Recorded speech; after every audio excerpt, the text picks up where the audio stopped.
खुलुमबाय गिबियाव नोंथांमोनखौ आंनि चेनेल वारिखौ समबारजों लोगोसे गोजोन हामलायनायखौ जासिहरबाय। दिनैनि बे भिडिअनि गेजेरजों दासिमनि मोननैसो खौरांफोर होगोन भिडिअखौ मोजां जोबोद खोनालांदो।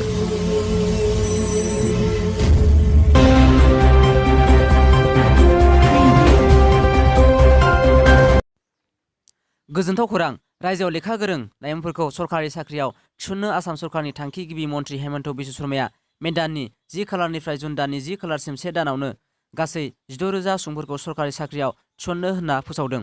मख'नो गोनांदि बे 16,000खौ खालि आसाम पुलिसावल' थिसनथाइ होगोन होनना गिबि मन्थ्रिया बुंदों आरो गासै 1 लाख साख्रि थिसननो सरकारा थियारि होनना बुङो। आसाम सरकारा बे बोसोराव रंजालि बैसागु खुंनो थाखाय बैसागु खुंनाय आफादफोरनो 1,50,000 रां होनायनि थाखाय थांखि लादों। गोबाङानो होबायबो, नाथाय दुखुनांथाव बाथ्राया बिसोरदि बे सोरखारि अनसुंथाइ होनायाव बर'फोरनि मोनसेबो रंजालि बैसागु खुंफुं आफादा अनसुंथाइखौ मोनाखै।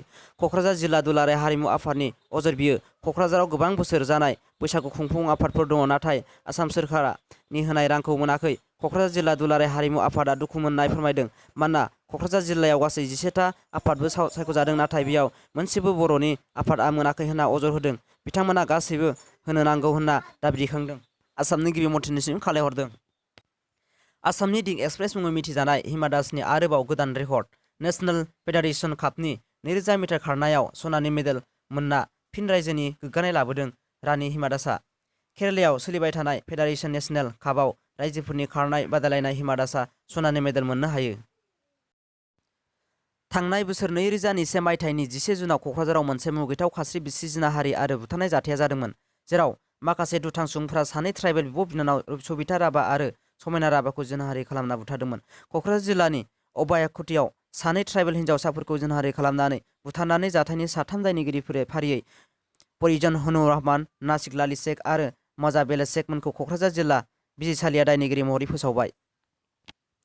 10 साननि गेजेरावनो आसाम पुलिसआ 6 एनएलपिफोरनि सोद्रोमाफोरखौ हमनो हाबाय। बेखौ आसामनि डिजिपि भास्कर ज्योति बिथाङा बुंदों। लोगोसे सानैया गाज्रि जोखोम जादों आरो 4नि जिउ गोमादों।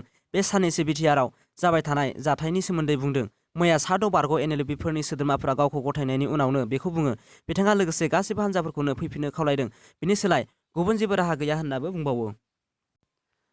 मख'जाथावदि मैया 6 एनएलपिफोरनिफ्राय डिसचार्ज होजानायफोरा फैफिनदों। बिसोर एनएलपिफोरनि सोद्रोमामोन। बिसोरनि बेरेखा एनएलपिफोरनिफ्राय ओंखारनानै गोबां गाज्रि खामानि मावनायनि अजद जादों। एमबाथा बिथाङा सिखावनि ग्रुप होननाबो बुंदोंमोन। बेनि अनगायैबो चिरांनि एसपि बिथाङा बिसोर मोनसे गोदान हाथियार दैग्रा आफाद दादों होननाबो बुंदोंमोन।